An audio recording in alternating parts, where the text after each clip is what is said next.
In this video, I'm going to show you how you can add text in your presentation in Canva.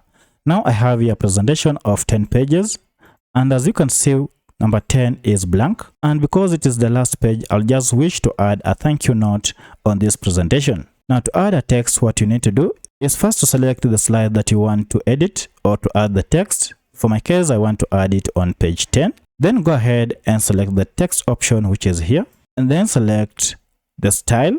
I'll select the heading because I want it in bold. Now the next thing I want to do is to add a thank you note, so I'll just type and it is added. I want it to be much bolder and to occupy the central part of this page, so I'll go ahead and drag it and then make sure it is in the middle, that is the center. So you can move it at any place that you wish with ease. So that's how you add text in your presentation in Canva. If you also wish to add or edit the other information, for instance, maybe this is email, you want to add or to edit it to another email, you can go ahead and delete this one and then add your personal email just like that. And when you click out, you'll see your changes. So that's how you add text in a presentation in Canva.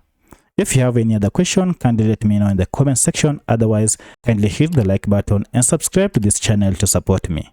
Thank you for watching, and let's meet in the next video.